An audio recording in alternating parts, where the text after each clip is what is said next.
Hello student, KJ knowledge hub के YouTube channel पर आपका स्वागत है।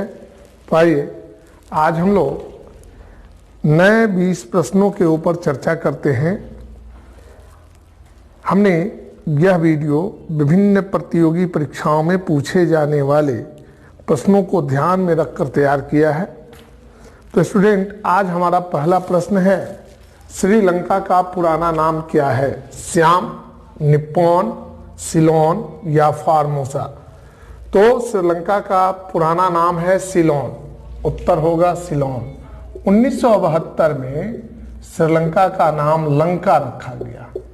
1972 में लंका, लेकिन 1978 में इसके नामकरण में पुनः बदलाव किया गया और 1978 में इसका नाम रखा गया श्रीलंका। श्रीलंका। हमारा अगला प्रश्न है, प्रश्न नंबर 2, प्रथम एशियाई खेल कब आयोजित किए गए? 1948 में, 1949 में, 1950 में, 1951 में? तो हमारा उत्तर होगा 1951 में प्रथम एशियाई खेल का आयोजन हुआ था।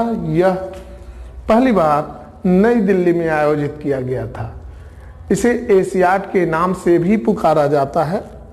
2018 में जो एशियाड हुआ था वह इंडोनेशिया की राजधानी जकार्ता में हुआ था। Jakarta, Indonesia. -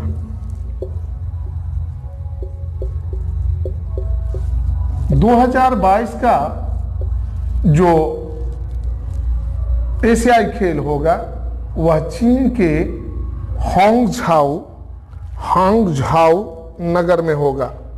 हांगझाऊ नगर, झोऊ नगर, चीन। 2026 का जो एशियाई खेल होगा वह नगोया, जापान में होगा। जापान। और 2030 में जो एशियाई खेल होने वाला है वह दोहा, यानी कतर की राजधानी दोहा या सऊदी अरेबिया की राजधानी रियाद में हो सकता है। अब हम लोग प्रश्न संख्या 3 को देखते हैं। हमारा प्रश्न संख्या 3 इस प्रकार है। प्रश्न नंबर 3 है, 0.6 मोल हाइड्रोजन परमाणु का द्रव्यमान कितना होगा? 6.0 ग्राम, 2.0 ग्राम, 0.5 ग्राम, 0.6 ग्राम? इसका आंसर हम निकालते हैं। चूंकि 1 मोल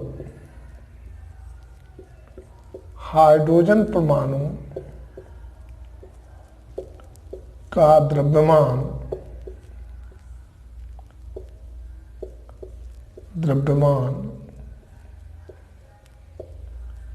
बराबर होता है 1.008 ग्राम।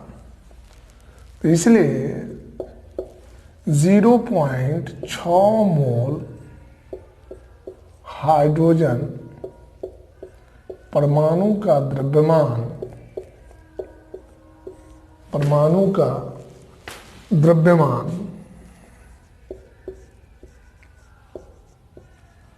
बराबर हो जाएगा 1.008 गुणे 0.6 ग्राम। बराबर हो जाएगा 6 एकम 6, 6 आठे 48, 1 2, 6 आठे 48, 4 0, 1 3 4, 0.68 ग्राम। तो इसके नियर अबाउट का उत्तर है 6 ग्राम। तो हमारा उत्तर होगा 6 ग्राम, 0.6 ग्राम। यही हमारा उत्तर होगा। इस प्रकार हम मोल से किसी तत्व के द्रव्यमान को ज्ञात करते हैं, उसके परमाणु द्रव्यमान में जो मोल का नंबर दिया गया है उससे गुणा करने के बाद हमको तत्व का परमाणु द्रव्यमान जो है ज्ञात होता है। गोवा की राजकीय भाषा एवं आधिकारिक भाषा क्या है? कोंकणी, मराठी, कन्नड़ या मलयाली? तो देखते हैं, मलयाली जो है केरल की राजकीय भाषा है, केरल। कन्नड़ जो है कर्नाटक की राजकीय भाषा है। मराठी जो है महाराष्ट्र की राजकीय भाषा है। तो गोवा की राजकीय भाषा होगी कोंकणी। कोंकणी, कोंकणी गोवा की राजकीय भाषा भी है और वहां का ऑफिशियल लैंग्वेज यानी आधिकारिक भाषा भी है। पृथ्वी की भूप्रपटी में कौन सा तत्व प्रचुर मात्रा में पाया जाता है? कैल्शियम। कैल्शियम की मात्रा है 3.2%। एल्युमिनियम, एल्युमिनियम की मात्रा है 8.1%। लोहा 5.0%। पोटेशियम 2.3%। ऐसे हम जानते हैं कि भूप्रपट्टी में सबसे ज्यादा मात्रा में पाया जाने वाला तत्व जो है ऑक्सीजन है। उसकी मात्रा 47.8%, 46.8%। ऑक्सीजन की मात्रा है 46.8%। सिलिकॉन की मात्रा है 27.72%। एल्युमिनियम की मात्रा है 8.1%। लोहा की मात्रा 5.0%। पोटेशियम की मात्रा 2.3%। सोडियम की मात्रा जो है 2.3%। Na जो है 2.3% की मात्रा में हमारी भूप्रपट्टी में पाया जाता है। इस प्रकार अगर हम देखते हैं तो सबसे ज्यादा मात्रा जो दिया गया, हमें ऑप्शन दिया गया है उसमें से एल्युमिनियम जो है सबसे ज्यादा मात्रा में है, 8.13% इसकी मात्रा होती है। तो हमारा उत्तर होगा एल्युमिनियम। उत्तर होगा एल्युमिनियम, एल्यूमिनियम।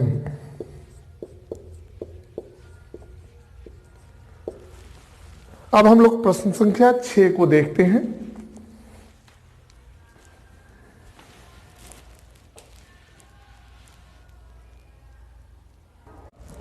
प्रश्न संख्या 6 को देखते हैं हम लोग। पंकज आडवाणी का संबंध किस खेल से है?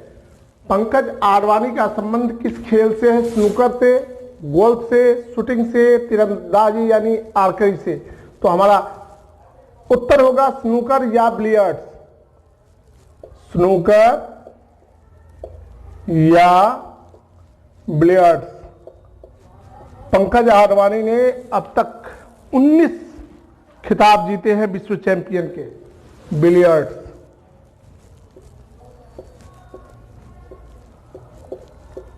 अगला सवाल है, इनमें से कौन एक केंद्र शासित प्रदेश नहीं है?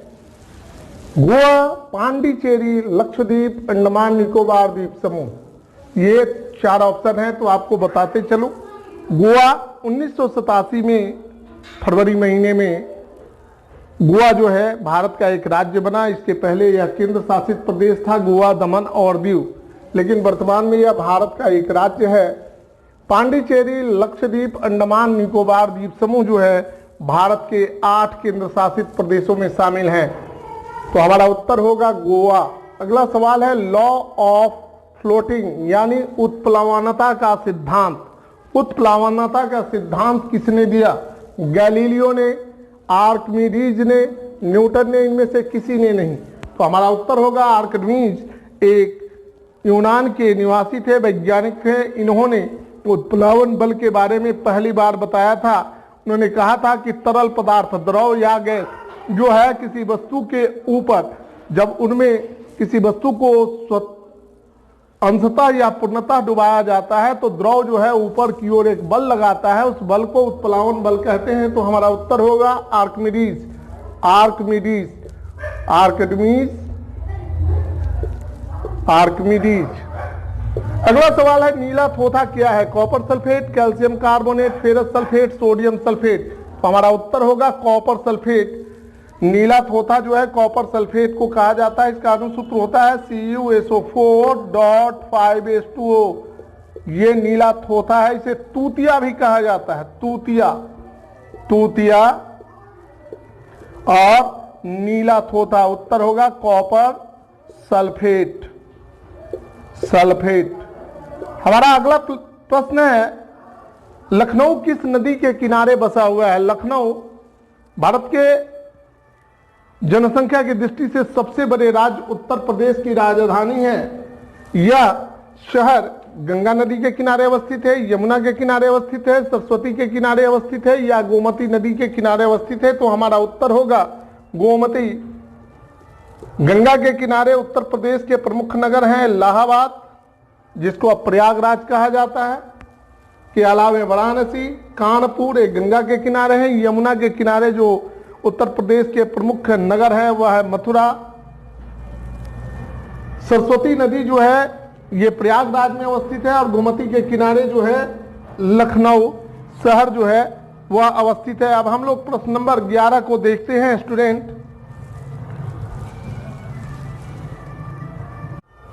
देखते हैं प्रश्न संख्या 11 है, इनमें से कौन सा हार्मोन वृषण से यानी टेस्टिस से स्रावित होता है? वृद्धि हार्मोन, इंसुलिन, टेस्टोस्टेरोन, थायरॉक्सिन। तो आप जानते हैं कि वृषण से जो है वह टेस्टोस्टेरोन हार्मोन निकलता है, जबकि ओवरी से जो है वो प्रोटेस्टेरोन नामक हार्मोन निकलता है। तो हमारा उत्तर होगा टेस्टोस्टेरोन।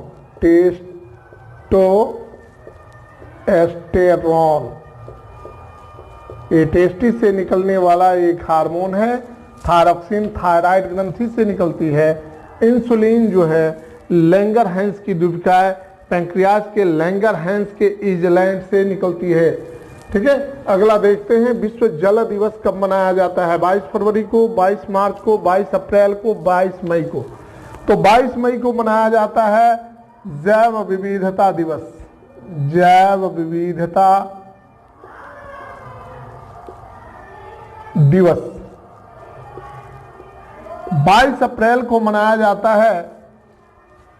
22 अप्रैल को मनाया जाता है पृथ्वी दिवस।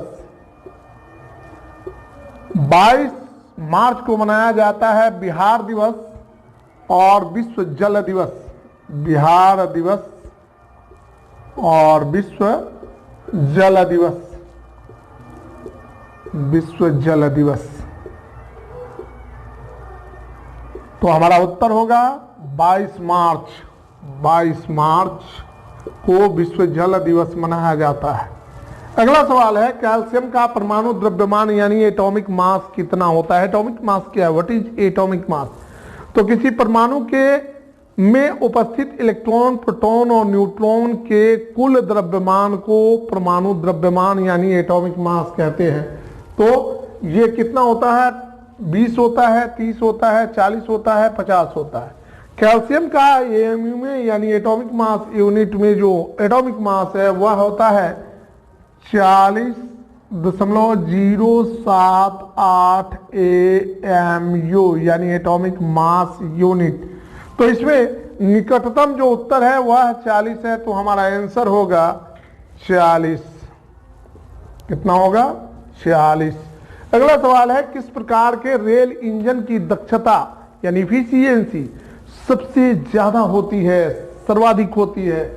विद्युत rail engine, petrol rail engine, diesel rail engine और भाप रेल इंजन।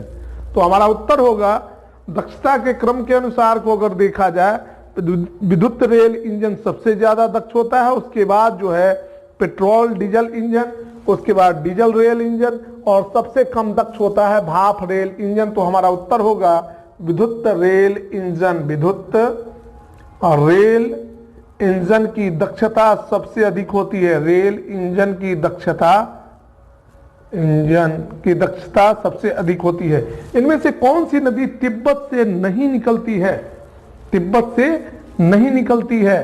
तो देखते हैं ऑप्शन सिंधु, ब्रह्मपुत्र, सतलज और गंगा। तो हम देखते हैं सिंधु, ब्रह्मपुत्र और सतलज ये तीनों की तीनों नदियां तिब्बत के पठार से निकलती हैं, जबकि गंगा जो है हिमालय के गोमुख यानी गंगोत्री नामक स्थान पर एक गोमुख है, वहां से निकलती है 6670 मीटर की ऊंचाई से। तो हमारा उत्तर होगा गंगा। स्टूडेंट, अब हम लोग प्रश्न संख्या 16 को देखते हैं। प्रश्न संख्या 16,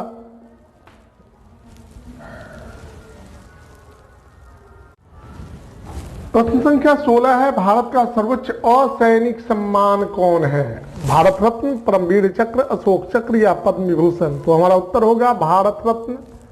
भारत का सर्वोच्च असैनिक सम्मान है और इस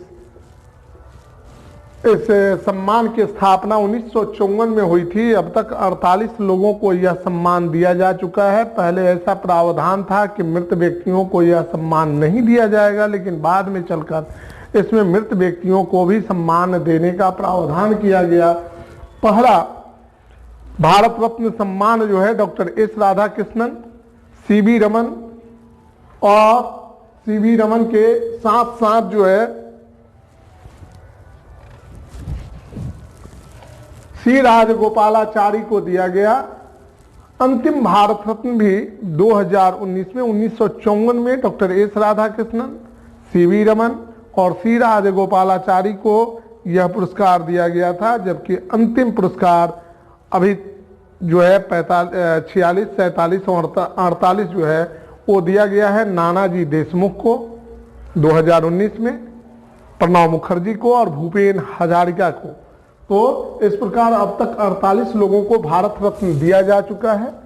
कुल संख्या है 48 और स्थापना हुई थी 1954 में और पहली बार मिला था, फर्स्ट जो है वह मिला था डॉक्टर एस राधाकृष्णन और राधाकृष्णन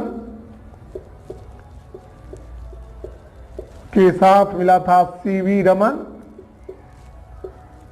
और तीसरे व्यक्ति थे सी राजगोपालाचारी। तीसरा थे सी राजगोपालाचारी, सी चक्रवर्ती राजगोपालाचारी, चक्रवर्ती राज गोपालाचारी। साल था 1954, 1954 में इन लोगों को दिया गया था, 1954 में। और 2019 में 3 लोगों को दिया गया है, 2019 में दिया गया है 3 व्यक्तियों को, नानाजी देशमुख, नानाजी देशमुख, दूसरे व्यक्ति हैं प्रणब मुखर्जी जो भारत के राष्ट्रपति थे, प्रणब मुखर्जी, और तीसरे व्यक्ति हैं भूपेन हजारिका। भूपेन हजारिका असम के महान गीत गाने वाले थे, गायक थे भूपेन हजारिका। अगला सवाल है, गोबर गैस का प्रमुख घटक क्या है? Chlorine gas, ethylene gas, methane gas, hydrogen gas. तो गोबर गैस में 65% यानी 65% मात्रा जो है मेथेन की पाई जाती है। हमारा उत्तर होगा मेथेन गैस। मात्रा होती है 65%, 65%। यह बायोगैस का भी प्रमुख घटक है, चूंकि गोबर गैस भी एक प्रकार का बायोगैस है, जैव गैस है। वृंदावन एक्सप्रेस एक रेलगाड़ी का नाम है, किन 2 स्थानों के बीच चलती है? चेन्नई से मुंबई, चेन्नई से बंगलुरु या चेन्नई से मैसूर या मुंबई से मैसूर? तो हमारा उत्तर होगा वृंदावन एक्सप्रेस जो है चेन्नई से बंगलुरु तक चलती है। यह दूरी जो है चेन्नई से बंगलुरु की दूरी जो है 362 किलोमीटर है और यह रेलगाड़ी 6 घंटा 5 मिनट में चेन्नई से खुलकर बंगलुरु पहुंचती है। तो हमारा उत्तर होगा चेन्नई से बंगलुरु, चेन्नई से बंगलुरु। अगला सवाल है प्रश्न संख्या 19, गति के नियमों का प्रतिपादन किसने किया? गति के नियमों का प्रतिपादन किसने किया? आइंस्टीन ने सापेक्षतावाद के नियम का प्रतिपादन किया था, equal to mc²। Faraday, Michael Faraday ने द्वितीय चुंबकीय प्रेरण का सिद्धांत प्रतिपादित किया था और इलेक्ट्रोलाइसिस के बारे में इन्होंने बताया था। डार्विन ने विकासवाद का सिद्धांत दिया था, जबकि सर आइजैक न्यूटन ने 1687 में गति का प्रथम नियम दिया था। 1687 में हमारा उत्तर होगा न्यूटन 1687, न्यूटन 1687। अगला सवाल है, इसरो के वर्तमान अध्यक्ष कौन है? जी माधवन नायर, डॉक्टर के सीवन, एस किरण कुमार, डॉक्टर के राधाकृष्णन। ये चारों के चारों व्यक्ति जो हैं ये इसरो के अध्यक्ष रह चुके हैं या हैं। वर्तमान में इसरो के अध्यक्ष जो हैं 2018 से डॉक्टर के सीवन हैं। डॉक्टर के सीवन 2018 से अब तक, 2018 से अब तक। इसके पहले जो थे डॉक्टर एस किरण कुमार जो थे वो इसरो के अध्यक्ष थे। 2015 में ये इसरो के अध्यक्ष बने थे। 2015 से 2018 तक ये इसरो के अध्यक्ष रहे। डॉक्टर के राधाकृष्णन इसरो के जो अध्यक्ष थे, डॉक्टर के राधाकृष्णन इसरो के अध्यक्ष बनाए गए थे 2009 में और ये रहे थे वहां से 2014 तक। और डॉक्टर जी माधवन नायर जो थे 2003 से 2009 तक इसरो के अध्यक्ष रहे। ये चारों के चारों व्यक्ति जो हैं इसरो के अध्यक्ष रह चुके हैं या हैं। तो स्टूडेंट, आज हमने आपके समक्ष 20 प्रश्नों को रखा और आपकी जानकारी के लिए हमने उसका सही विश्लेषण करने का प्रयास किया। अगर आपको विश्लेषण में किसी प्रकार की कठिनाई हो तो आप कमेंट बॉक्स में जाकर कमेंट करें। अगर आपको वीडियो अच्छा लगे तो इसे लाइक करें, शेयर करें, सब्सक्राइब करें। अगले वीडियो का इंतजार करें। तब तक के लिए बाय बाय।